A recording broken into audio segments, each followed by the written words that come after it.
since we last spoke, I've made lots of ground on I accidentally reanimated the Billionaire's Hellhound. You guys seem so excited about this story. I'm excited too, as I've said before, and it's pretty saucy. It's gonna be a lot. It's definitely heat level 4 or 5, depending on which scene we're referring to, because I like the very how that blend feels throughout the novel. But so you're probably also wondering, well, how fast is this book coming out? Well, since we last spoke, I think I was at around 55,000. I am pushing 64,000 words. So the story's flowing pretty good, and I'm aiming to finish it by the end of, I think, the end of March at latest. So that's where I've set my goal. So I'm on point. I'm trucking along pretty solid for that. Now, if you're wondering, because I am the research queen, if I did research for this novel, absolutely, guys. Lots of research. I'm actually pulling some older research that I did for a short story that's featured in Val's House of Musing. So if you have my short story collection, check out Destiny's Game. And of course, my infamous Tattooed Angels Trilogy, right? So there's research I did for those or came across in those that I wanted to play with. So I've pulled that into the mix. And it's mostly, this is a lot of the world building, right? Trying to figure out hierarchies and trying to figure out what would this look like in a modern setting a little bit. So like, for instance, there's this whole scene where Ariel Lionheart's collection of holy relics and things that have different alignments of magic. The shelf has been decimated. They're all tangled on the floor and they're starting to spark and smell funny and all these other things, right? And it's almost like calling in the plumber. So he calls in Merlin's artificer, something another. I can't remember exactly. I'll go through a little bit of some of the world building in greater detail because I think you guys will have fun with what I've been doing.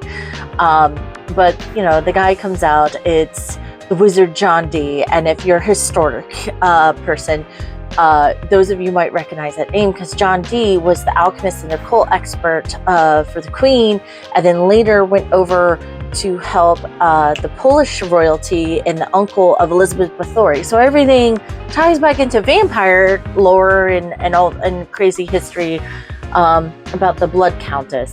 So I love connecting dots like this. I love putting these little seeds in, and there's always something bigger behind them if you know the history. If you don't, you're not missing out on much, I suppose, but you're at least getting exposed in some fun, cool ways.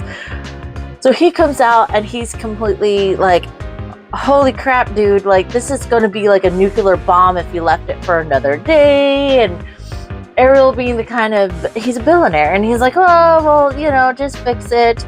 And then he's like also thinking to himself, well, I could have fixed it, but I'm just too lazy. And when I can just throw the cash around. So it's very interesting because I made sure that Ariel was more than just a billionaire. He's referred to as a higher being. He keeps talking about, man, if the EDC finds out what I did, I'm going to be under house arrest. I'm going to be nerfed.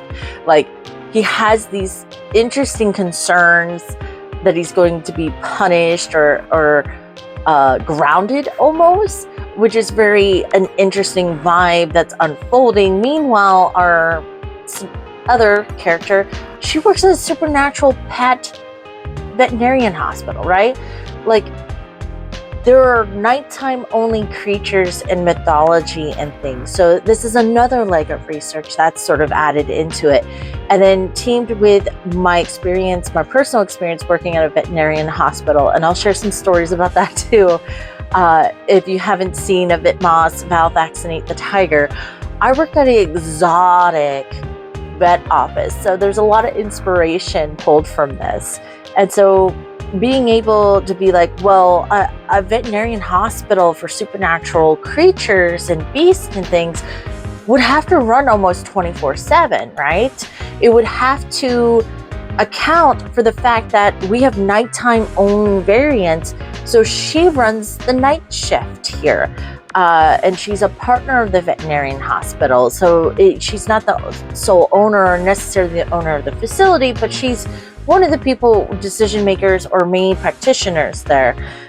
But it was just so much fun because I started looking into like guardian style creatures or protection creatures, because people normally get their pets either as companions or protectors, right? Or to ward off evil kind of vibes, right? And there's so many out there. So it's always interesting. And as we venture through this billionaire rom-com with paranormal vibes, you guys are going to experience what life would be like if we could have some of these cool monsters as pets.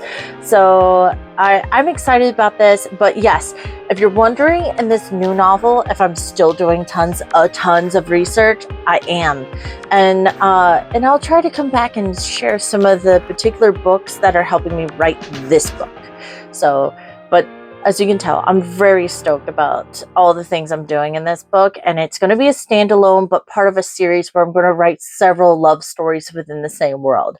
So none of this is going to go to waste, and it's fun building mechanics for a wider range of use.